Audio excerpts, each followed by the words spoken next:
there's this horror movie. I won't say which one. I don't want to spoil it if you haven't seen it, but there's this unnamed horror movie. Don't spoil it in the comments if you know what I'm talking about. It's just a really good movie, so don't spoil it. But it's a movie where the character escapes the horror, you know, like basically escapes the horror movie scenario.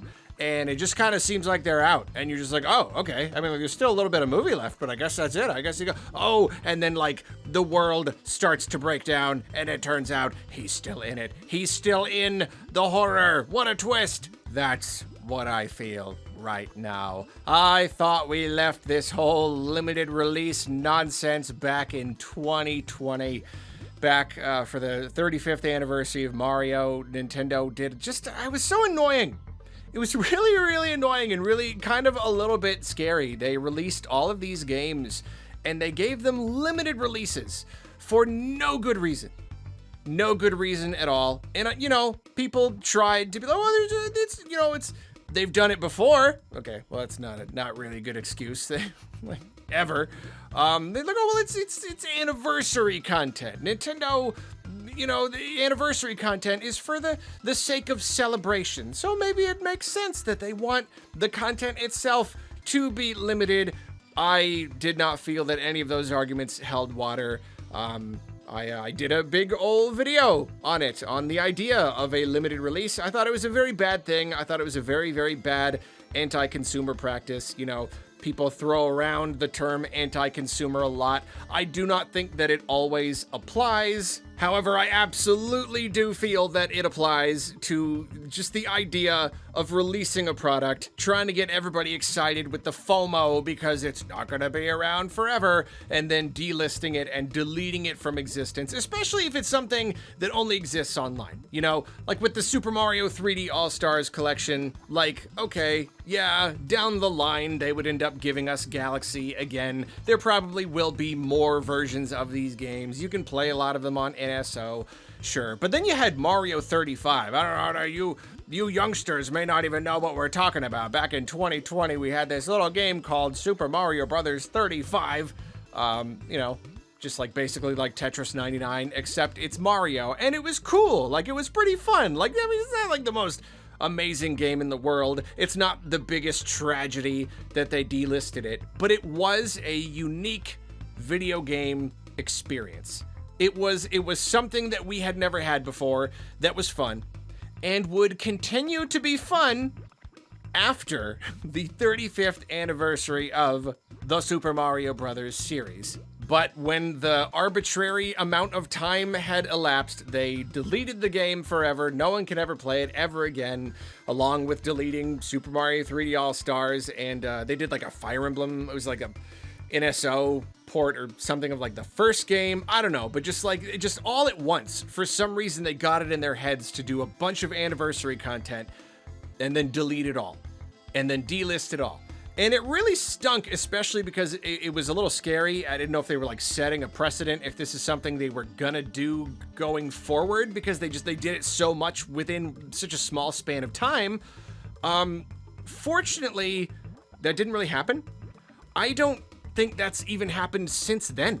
I don't think that's happened since 2020. So like, it's been 5-6 years, and for whatever reason, it just right now, right here, this here Nintendo Direct, this here DK Challenge thing, for some reason, they've decided to once again create a new piece of software and give it to us for a very limited amount of time and then snatch it away. Now again, I'm not going to pretend like this is some humongous tragedy.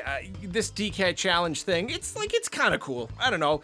It's kind of fun. You know, I guess this is just a collection of challenges from various DK games, you know, new and old, some from like Donkey Kong Country. And then, yeah, if you own DK Bonanza, I guess it just like loads up the game for you. I really don't know exactly how it works. But yeah, it's this NSO thing, and you get all these challenges. Some are easier, and then some are like challenges set by the developers. It's a lot like those little, the NES challenge things from some years back, where it just loads up a bunch of little ROMs and gives these little challenges within the games. Okay, cool. So it's not like the most amazing idea in the world. It's not the kind of thing that I could see myself playing a whole bunch. And yet, they took the time to make it at all. You know, they took the time to make it at all, and I could imagine that if I were a very, very big fan of DK, I would probably really, really like this, and probably like to play it beyond a less than 3-month period. The game launches today at the time of this recording. It's 1:30 p.m. It's coming out at 6, so in a few hours I'll be able to play this. Right now it's June 9th, and it only goes through September 1st. So less than 3 months we will have to play DK Challenge. They had programmers and UI artists and everything create this piece of software and put it on NSO, and then at the end of those 3 months, they're gonna just delete it. They could keep it running, but they're just not gonna do it. Okay, yeah, maybe you could argue, oh, online costs, it costs money to run the servers or whatever, but I don't know. I mean, like, there have been much smaller games that still manage to keep running for a lot longer than this. This is a DK thing. It's a Nintendo thing. So I really don't get it. It's also confusing because apparently as you complete these challenges, you unlock these cards. People are making jokes about NFTs. It's kind of funny. But yeah, you know, it's not like achievements or whatever. It's just kind of like these like collectible cards. So it's just like a fun little thing. But there's also this thing where like, okay, so we do the challenges to collect these things. And then what happens after September 1st? We lose them? Completely? Like, can I still boot up the software and look at the cards that I collected? Or does the whole entire thing get delisted? Is the whole entire thing permanently offline? Either way, it's just a little weird. It's just a little weird to invite people to complete these challenges and earn these rewards when these rewards will be completely worthless after the game is delisted.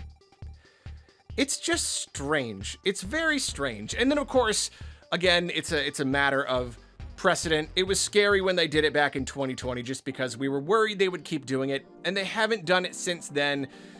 So even if this is just this dumb little DK challenge thing, even if it's not actually a big deal, even if I'm not actually like personally too broken up about the fact that I'll only be able to play this for like 2 months and change, it's the fact that this practice is still alive that bothers me. You know, it's the fact that that precedent is apparently still standing. It's like this is them. They're like refreshing. They're renewing the patent, the copyright on these limited releases. They're reminding us, yes, we can still do this. We can still give you content that we deem celebratory content that we can dangle in front of your face and then take away whenever we want. It's the same argument I made in that original video. It's the fact that they're okay with doing this, especially when it feels so arbitrary, especially when it just feels so unnecessary. I just really don't know why it has to be so limited. And even if so, why so short? Why so short? Why only to September 1st? Not even 3 months. You can at least go like through the end of the year or something. Give us a good half year with the game. No, that's too much. Oh, and actually, you know, on top of that, I forgot to mention this in the big direct discussion video, but they're also putting a bunch of Mario stuff in Emerald Rush, like these like limited time events where you're wearing a Mario hat and a mustache and you're breaking question mark blocks and all that stuff, and it's all good fun. And that's another thing that seems to be limited.